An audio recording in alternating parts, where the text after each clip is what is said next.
नमस्कार, दिन भर की बड़ी खबरों में आपका स्वागत है। मैं हूं परवीन शेख। इस बुलेटिन में आज बात होगी 5 राज्यों में चुनावी नतीजों की, हार जीत पर नेताओं के बयान की। जानेंगे यूपी में सपा ने कैसे तोड़ा बीजेपी का सपना, गोवा में किसकी वजह से कांग्रेस के हाथ को मिली हार, और बुलेटिन के आखिर में बात राजस्थान में मिटती कलह की। लेकिन तमाम बड़ी खबरों से पहले एक नजर सुर्खियों पर। छत्तीसगढ़ में विधानसभा के बजट सत्र में सरकार ने छात्रों को दी राहत। बजट में राज्य के युवाओं को स्थानीय प्रतियोगिता परीक्षाओं में नहीं देना होगा परीक्षा शुल्क, सरकार ने लिया फैसला। पंजाब फतह के बाद अब गुजरात और हिमाचल पर आपकी नजर। जीत से उत्साहित हिमाचल प्रदेश में पार्टी अध्यक्ष अनूप केसरी बोले, आप हिमाचल प्रदेश में इतिहास बनाएगी, मोदी के घर गुजरात में चुनौती देने की तैयारी। भारतीय रेलवे ने किया बड़ा ऐलान, पैसेंजर ट्रेनों में यात्रियों को फिर से मिलेंगे बेडरोल और कंबल। कोविड-19 के कारण बंद हुई थी सेवाएं। तेजी के साथ बंद हुआ भारतीय शेयर बाजार। सेंसेक्स 844 अंकों की तेजी के साथ 55,491 पर हुआ बंद। वहीं निफ्टी 251 अंकों की तेजी के साथ 16,596 अंकों पर हुआ बंद। सुर्खियों के बाद बात आज की सबसे बड़ी खबर की। उत्तर प्रदेश, उत्तराखंड, पंजाब, गोवा और मणिपुर में जनता जनार्दन ने अपनी नई सरकार चुन ली है। 5 राज्यों के नतीजों की तस्वीर अब साफ हो चुकी है। ये नतीजे बताते हैं कि यूपी में फिर योगी राज। उत्तराखंड, गोवा और मणिपुर में बीजेपी ने बचाई सरकार, लेकिन विपक्ष को मिली हार। मगर पंजाब में आपने ऐसी झाड़ू मारी कि सत्तारूढ़ दल साफ हो गया। सपा से लेकर कांग्रेस और तमाम क्षेत्रीय दलों के लिए ये नतीजे निराशाजनक साबित हुए हैं।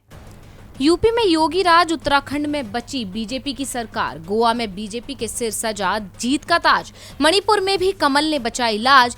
ये 4 राज्य ऐसे हैं जहां बीजेपी ने एक बार फिर जबरदस्त जीत हासिल की है। जबकि पंजाब के चुनावी नतीजों ने सबको हैरान कर दिया, क्योंकि किसी ने नहीं सोचा था कि आम आदमी पार्टी ऐसी झाड़ू चलाएगी कि सत्तारूढ़ कांग्रेस औंधे मुंह गिर जाएगी। दिल्ली के बाद केजरीवाल ने पंजाब में भी कमाल कर दिया और बम्पर जीत का इतिहास रच दिया।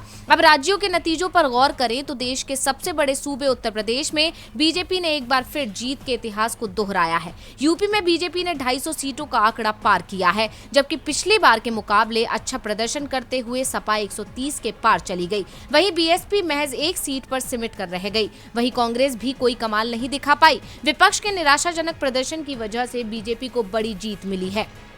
यूपी के साथ साथ बीजेपी ने उत्तराखंड में भी जीत का इतिहास दोहरा दिया। पहाड़ी राज्य में पार्टी को 45 से ज्यादा सीटों पर जीत मिली है, जबकि कांग्रेस 20 सीटों के नीचे सिमट कर रह गई। गोवा में भी बीजेपी ने अपनी लाज बचा ली और बहुमत के आंकड़े को छू गई। अब बात करें मणिपुर की, तो पूर्वोत्तर राज्य में भी पार्टी की प्रतिष्ठा बच गई। इन चारों राज्यों में बीजेपी अपनी सत्ता बचाने में कामयाब हो गई। लेकिन सबसे ज्यादा हैरान करने वाले नतीजे पंजाब से सामने आए, जहाँ आम आदमी पार्टी ने जबरदस्त प्रदर्शन किया। 92 सीटों पर जीत मिली, जबकि सत्तारूढ़ कांग्रेस 18 सीटों पर ही सिमट गई। ये नतीजे आपको गदगद करने वाले हैं, जिससे सीएम केजरीवाल बेहद खुश हैं, जबकि कांग्रेस के खेमे में मायूसी छाई हुई है। इन नतीजों के बाद न केवल सीएम चन्नी के सियासी भविष्य पर सवाल है, बल्कि सिद्धू, अमरिंदर और बादल परिवार की प्रतिष्ठा भी खतरे में है। कुल मिलाकर कहा जाए तो पंजाब में अब नई सियासत की शुरुआत होगी, जबकि उत्तर प्रदेश, उत्तराखंड, गोवा और मणिपुर में बीजेपी की चलेगी। ये नतीजे साफ तौर पर विपक्ष के खराब प्रदर्शन को दर्शाते हैं, जिस पर मंथन की खासा जरूरत है। अब नतीजे तो पूरी तरह से साफ हो गए हैं, जिसके बाद कई चेहरे खिले हुए हैं तो कोई मुरझा गया है।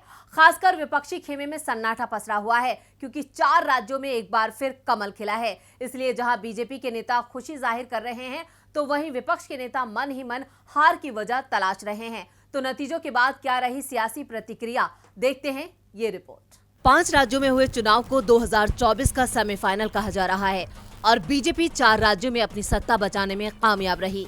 बीजेपी की जीत ने कई सवाल भी खड़े कर दिए, जिन पर चर्चा होती रहेगी। तो वहीं पंजाब में आम आदमी पार्टी की शानदार जीत ने कांग्रेस की विफलता पर पार्टी को आत्ममंथन करने पर मजबूर कर दिया है।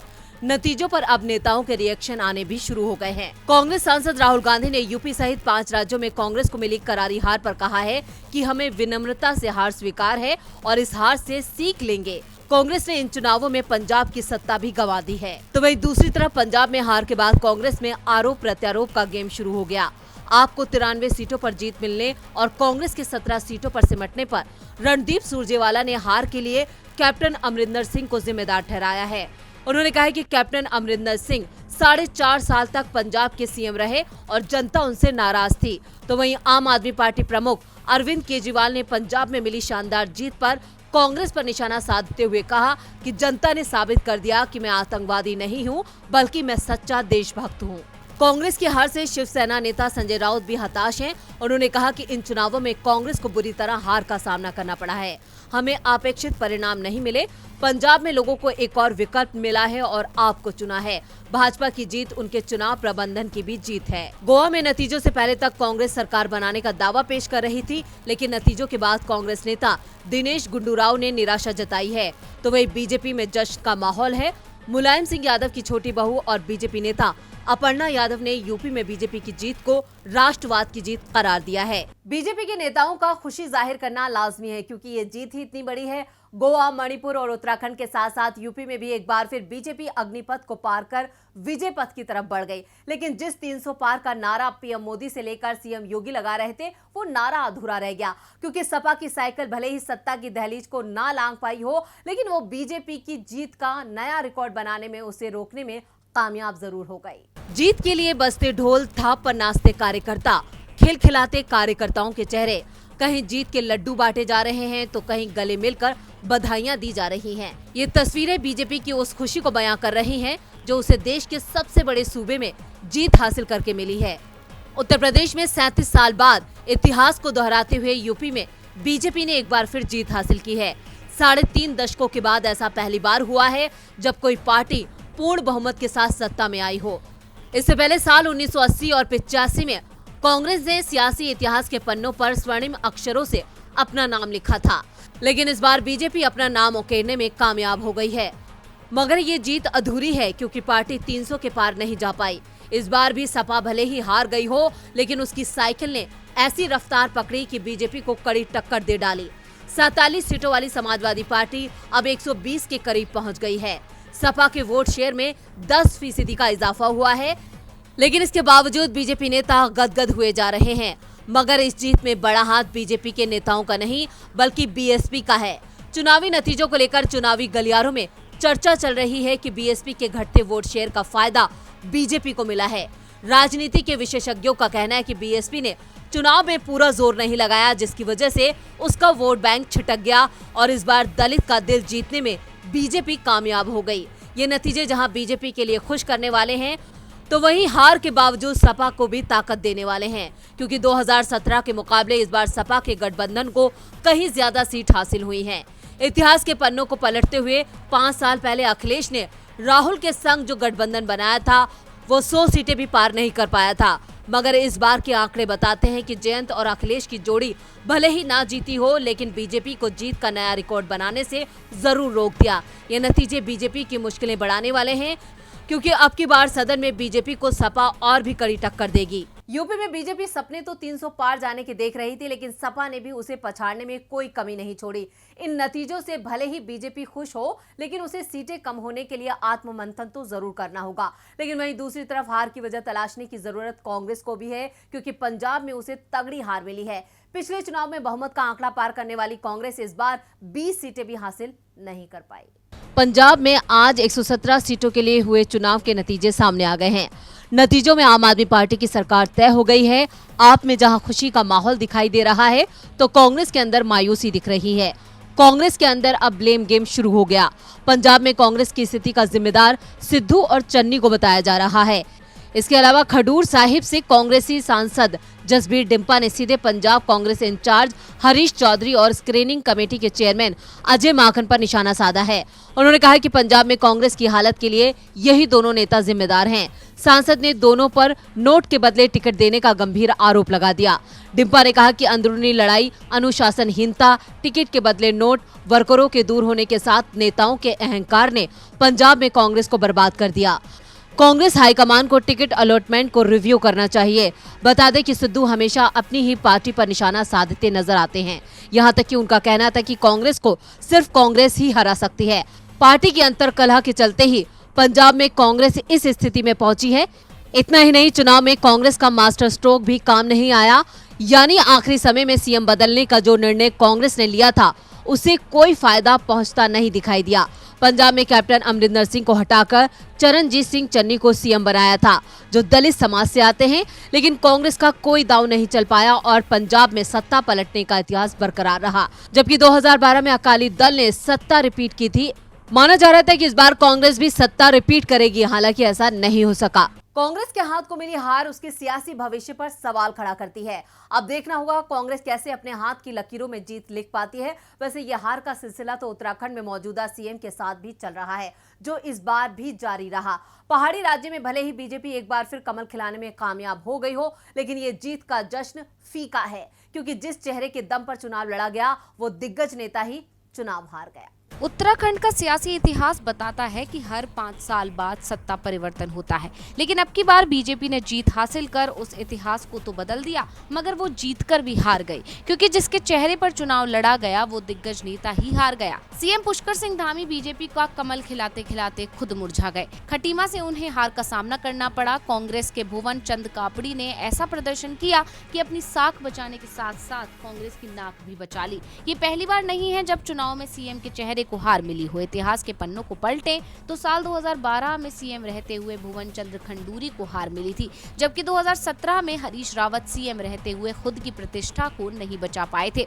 अब 2022 के विधानसभा चुनाव में भी यही पटकथा लिखी गई है और इतिहास के पन्नों में हारने वाले सीएम के तौर पर पुष्कर सिंह धामी का नाम भी दर्ज हो गया। इस हार की वजह को तलाशें तो सीधे सीधे बीजेपी के फैसले कटघरे में खड़े होते हैं, क्योंकि मात्र 10 महीने के अंदर पार्टी ने 3 बार सीएम के चेहरे को बदला। पहले हार के डर से त्रिवेंद्र सिंह रावत को हटाया, फिर तीरथ सिंह रावत को मौका दिया, लेकिन जब बात नहीं बनी तो पुष्कर सिंह धामी को मैदान में उतार दिया।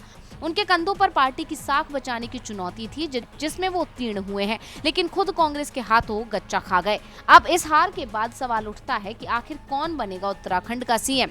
क्या बीजेपी नए चेहरे पर लगाएगी दांव या फिर तजुर्बे को देगी तवज्जो? इन सवालों के जवाब से तो कुछ दिनों बाद पर्दा हटेगा, लेकिन उससे पहले अटकलें लगाई जा रही हैं कि सीएम के चेहरे को लेकर पार्टी में घमासान छिड़ सकता है, क्योंकि जब जब कुर्सी की बात आती है तब तब कलह होती है। ऐसे में देखना होगा कि बीजेपी कैसे कलह को दूर कर मुख्यमंत्री के चेहरे पर मोहर लगाती है। उत्तराखंड में कौन बनेगा सीएम ये तो आने वाला वक्त बताएगा, लेकिन ये तय करना बीजेपी के लिए बड़ी चुनौती साबित होगा। वैसे चुनौती तो इस वक्त गोवा में कांग्रेस के सामने बनकर ममता और आम आदमी पार्टी भी बनकर आए थे, जिसकी वजह से हाथ को हार मिली और एक बार फिर बीजेपी को सत्ता पर काबिज होने का मौका मिल गया। आज सुबह से जैसे जैसे ईवीएम खुलती गई, देश की मुख्य विपक्षी पार्टी कांग्रेस के कैंप में निराशा बढ़ती गई।